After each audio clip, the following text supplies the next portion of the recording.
ಇವತ್ತು ಬಸವ ಮಾರ್ಗ ಅದರ ಸಂಸ್ಥಾಪಕರಾದ ನಮ್ಮ ಬಸವರಾಜಣ್ಣವರು ಮಕ್ಕಳಿಗೆ, ಅದು ಕರ್ನಾಟಕದ ಎಲ್ಲ ಕಡೆಯಿಂದ ಬಂದಿರತಕ್ಕಂಥ ಮಕ್ಕಳಿಗೆ ಉಚಿತವಾಗಿ ಬೇಸಿಗೆ ಶಿಬಿರ ಜೊತೆಗೆ ವಸತಿಯನ್ನು ಮಾಡಿದ್ದಾರೆ. ಇವತ್ತಿನ ದಿನ ಅವ್ರ ತಂದೆ ತಾಯಿ ಎಲ್ಲ ಆರಾಮಾಗಿದ್ದಾರೆ. ಮಕ್ಕಳನ್ನೆಲ್ಲಿ ಬಿಟ್ಬಿಟ್ಟು ಈ ಮಕ್ಕಳನ್ನ ನೋಡ್ಕೊಳ್ಳೋದು ಎಷ್ಟು ಕಷ್ಟ ಅಂತ ನೋಡ್ಕೊಳ್ಳೋರಿಗೆ ಮಾತ್ರ ಗೊತ್ತು. ನಾನು ಒಬ್ಬ ಆಟೋ ಡ್ರೈವರಾಗಿ ಹೇಳ್ತೀನಿ, ನಾನು ಶಾಲಾ ಮಕ್ಕಳನ್ನ ಕರ್ಕೊಂಡೋಗಿ ಶಾಲೆಗೆ ಬಿಡ್ತಿದ್ದೆ, ಮನೆಗೆ ಕರ್ಕೊಂಬರ್ತಿದ್ದೆ. ರಜಾ ಬಂದಿದ ತಕ್ಷಣ ತಂದೆ ತಾಯಿ ತಲೆ ಚೆಚ್ಕೊಳ್ಳೋರು, ನಾಳೆಯಿಂದ ರಜಾ ಬಂದ್ಬಿಡ್ತಾ ಶಾಮೋರೆ, ಇವ್ರನ್ನ ಹೇಗೆ ಹಿಡಿಯೋದು ಅಂತ. ಅಂಥದ್ರಲ್ಲಿ ಇಷ್ಟು ಮಕ್ಕಳನ್ನ ಒಟ್ಟಾಗಿ ಕೂಡಾಕಿ ಇಷ್ಟು ಮಕ್ಕಳಿಗೆ ಆಶ್ರಯ ಕೊಟ್ಟು ಊಟ ಕೊಟ್ಟು ಅವರಿಗೆ ತಿಳುವಳಿಕೆ ಹೇಳಿ ಬದುಕೋ ದಾರಿ ತೋರಿಸಿರ್ತಕ್ಕಂಥ ಈ ನಮ್ಮ ಬಸವ ಮಾರ್ಗ ಫೌಂಡೇಶನ್ ಭಾಳ ಒಳ್ಳೆ ಕೆಲಸ ಮಾಡ್ತಾಯಿದೆ. ಬಸವರಾಜಣ್ಣ ಒಳ್ಳೆ ಕೆಲಸ ಮಾಡ್ತಿದ್ದಾರೆ.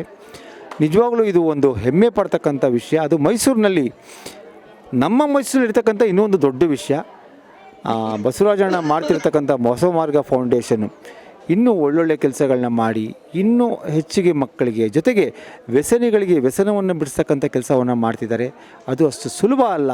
ಯಾಕೆಂದರೆ ಆ ತಂದೆ ತಾಯಿಗಳಿಗೆ, ಆ ಮಕ್ಕಳಿಗೆ, ಆ ಹೆಣ್ಮಕ್ಕಳಿಗೆ ವ್ಯಸನಿಗಳು ಎಷ್ಟು ಕಾಟ ಕೊಡ್ತಿರ್ತಾರೆ ಅವ್ರಿಗೆ ಗೊತ್ತು.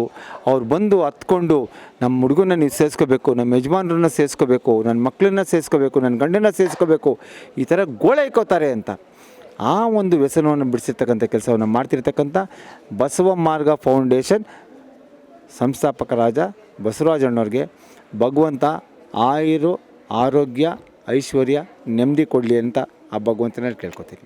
ನಾವು ನೋಡಿ ಅಣ್ಣ, ನಮಗೆ ಗೋಲಿ, ಚಿನ್ನದಂಡು, ಬುಗುರಿ, ಲಗೋರಿ, ಮರ್ಕೋತಿ ಆಡ್ಕೊಂಡು ಬೆಳೆದವರು. ಆ ಆಟ ಆಡಿದ್ರೆ ಪೋಲಿ ಹುಡುಗರು ಅನ್ನೋರು. ಆದರೆ ಅದ್ರ ಹಿಂದೆ ನಮ್ಮ ದೇಹದಲ್ಲಿ ಆರೋಗ್ಯ ಚೆನ್ನಾಗಿರ್ತಿತ್ತು. ಗೋಲಿ ಆಡಿದ್ರೆ ಬೆರಳಿಗೆ ಎಕ್ಸಸೈಸ್ ಆಗೋದು, ಕಣ್ಣಿಗೆ ಗುರಿ ಇರೋದು, ಗಿಲ್ಲಿ ದಂಡು ಆಡಿದ್ರೆ ಶೋಲ್ಡರ್ಗೆ ಇರೋದು, ಮರ್ಕೋತಿ ಆಡಿದ್ರೆ ಇಡೀ ಬಾಡಿಗಿರೋದು, ಈ ಥರ ಎಕ್ಸಸೈಸ್ ಇರೋದು ನಮಗೆ. ಇವತ್ತಿನ ಮಕ್ಕಳಿಗೆ ಎಕ್ಸಸೈಸ್ ಎಲ್ಲ, ಕಣ್ಣು ಹಾಳು ಮಾಡ್ಕೋತಾ ಇದ್ದಾರೆ, ಜೀವನ ಹಾಳು ಮಾಡ್ಕೋತಾ ಇದ್ದಾರೆ. ಎಷ್ಟೋ ಮಕ್ಕಳು ಅದೇನೋ ಪಬ್ಜಿ ಆಡ್ಬಿಟ್ಟು ಸೂಸೈಡ್ ಮಾಡ್ಕೊಂಡ್ಬಿಟ್ಟಿದ್ದಾರೆ. ಅಪ್ಪ ಅಮ್ಮನ್ನ ಎಷ್ಟೋ ಜನ ಮಕ್ಕಳು ಮೊಬೈಲ್ ಕೊಳ್ಳಿಂದ ಹೊಡೆದಾಕ್ಬಿಟ್ಟಿದ್ದಾರೆ. ದಯವಿಟ್ಟು ಮಕ್ಕಳಲ್ಲಿ ಕೇಳ್ಕೊಳ್ಳೋದಿಷ್ಟೇ, ಪೇರೆಂಟ್ಸ್ಗೂ ಕೇಳ್ಕೊಳ್ಳೋದಿಷ್ಟೇ, ಮಕ್ಕಳು SLC ಮುಗಿಯೋ ತನಕ ದಯವಿಟ್ಟು ಅಪ್ಪ ಅಮ್ಮ ಯಾವುದೇ ಕಾರಣಕ್ಕೂ ಮೊಬೈಲ್ನ ಮಕ್ಕಳಿಗೆ ಕೊಡಬೇಡಿ. ನೀವು ನೆಮ್ಮದಿಯಾಗಿರೋಕ್ಕೆ, ಮಗು ಊಟ ಮಾಡ್ತಿದ್ರೆ ನಮಗಿಂದ ಚಂದಮಾಮನ್ ತೋರಿಸಿದ್ರು ಇವಾಗ ಮೊಬೈಲ್ ಕೊಡ್ತಾರೆ. ನಾನು ಹೇಳೋದಿಷ್ಟೇ, ಯಾವುದೇ ಕಾರಣಕ್ಕೂ ಮೊಬೈಲ್ ಅಡಿಕ್ಷನ್ಗೆ ಕಾರಣ ಪೇರೆಂಟ್ಸ್. ಮೊಬೈಲ್ ಕೇಳಿದ ತಕ್ಷಣ ತಿಕ್ಕದ ಮೇಲೆ 4 ಹೊಡೆದು ಮುಚ್ಕೊಂಡು ಓದು ಅನ್ಬೇಕು, ಆಟಿಕೆಗಳು ತಂದುಕೊಡ್ಬೇಕು. ಅದರಲ್ಲಿ ಬೇಕಾದಷ್ಟು ಆಟಿಕೆಗಳಿದೆ, ನಾವು ಆಡದೇ ಇರೋ ಆಟಗಳೇ ಇಲ್ಲ. ಅಂಥ ಆಟಗಳು ಎಷ್ಟೋ ಇದು ಜೋಡಣೆಗಳಿದೆ ಅಂತಂದು ಅಂದ್ಕೊಂಡ್ರೆ ಮಕ್ಕಳಿಗೆ ಬುದ್ಧಿ ವಿಕಾಸ ಆಗುತ್ತೆ. ದಯವಿಟ್ಟು ಮಕ್ಕಳನ್ನ ಮೊಬೈಲ್ ಬಿಟ್ಟು ಬೇರೆ ಕಡೆ ಡೈವರ್ಷನ್ ಮಾಡಿ ಅಂತ ನಾನು ಕೇಳ್ಕೊತೀನಿ. ನಾನು ಖಂಡಿತವಾಗ್ಲೂ ಹೇಳೋದಿಷ್ಟೇ, ಇಲ್ಲಿ ಬಂದಿರೋದು ನಿಮಗೆಲ್ಲ ಒಂದು ಅವಕಾಶ. ಯಾರಿಗೂ ಅವಕಾಶ ಸಿಗಲ್ಲ. ನಮ್ಮ ಕಾಲದಲ್ಲಿ ಬೇಸಿಗೆ ಶಿಬಿರ ಅಂದರೆ ಅಜ್ಜಿ ಮನೆಗೆ ಹೋಗಬೇಕಿತ್ತು, ನಿಮ್ಮ ಥರ ಈ ಥರ ಸಿಗ್ತಿರ್ಲಿಲ್ಲ.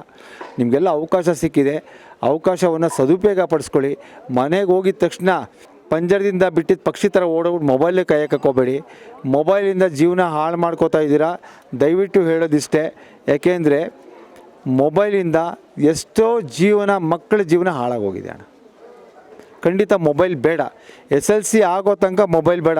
ಇವತ್ತು ರ್ಯಾಂಕ್ ಸ್ಟೂಡೆಂಟ್ಸ್ ಮಕ್ಳುಗಳು ಕೇಳಿ ಹೆಂಗೆ ಓದಿದ್ರಿ ಅಂತ, ನಾವು ಮೊಬೈಲೇ ಮುಟ್ಟಿಲ್ಲ ಅಂತಾರೆ. ಮೊಬೈಲ್ ಇರೋದೇನಕ್ಕೆ? ಮಾತಾಡೋಕ್ಕೆ. ಇವತ್ತೇನಾಗಿದೆ, ಎಷ್ಟೋ ಮಕ್ಕಳುಗಳು ರಾತ್ರಿ ಮೊಬೈಲ್ ಕೊಟ್ಟರೆ 2:30-3 ಗಂಟೆ ತನಕ ನೋಡೋದೇ ಇಲ್ಲ. ಯಾಕೆ ರೀಲ್ಸ್ ನೋಡ್ತಾ ಕೂತಿರ್ತಾರೆ, ನಿದ್ದೆನೇ ಮಾಡಲ್ಲ. ಯಾವಾಗ food habitation, bed habitation change ಆಯಿತು, ಮಕ್ಕಳು ಜೀವನ ಹಾಳಾಗೋಯ್ತು, ಆರೋಗ್ಯ ಏರ್ಪೇರಾಯಿತು. ದಯವಿಟ್ಟು ನಾನು ಕೇಳ್ಕೊಳ್ಳೋದಿಷ್ಟೇ, ಮೊಬೈಲಿಂದ ದೂರ ಇರಿ ಅಂತ ನಾನು ಕೇಳ್ಕೊತೀನಿ. ಯಾವತ್ತೂ ನಾನು ಹೇಳೋದಿಷ್ಟೇ, ನೀವೇನೇ ಅವೇರ್ನೆಸ್ ಕೊಡಬೇಕು ಅಂದರೂ ಕೂಡ ಮಕ್ಕಳಿಂದನೇ ತೊಗೊಂಡೋಗ್ಬೇಕು. ಆ ಕೆಲಸವನ್ನು ನಮ್ಮ ಬಸವಣ್ಣ ಮಾಡ್ತಾಯಿದ್ದಾರೆ. ಅದಕ್ಕೆ ಆಗಲೇ ಹೇಳಿದ್ದು, ಅವ್ರು ಮಾಡ್ತಿರ್ತಕ್ಕಂಥ ಕೆಲಸಕ್ಕೆ ಭಗವಂತ ಅವ್ರಿಗೆ ಆರೋಗ್ಯ, ಆಯಸ್ಸು, ನೆಮ್ಮದಿ, ಶಕ್ತಿ ಕೊಡಲಿ ಅಂತ ಕೇಳ್ಕೊತೀನಿ.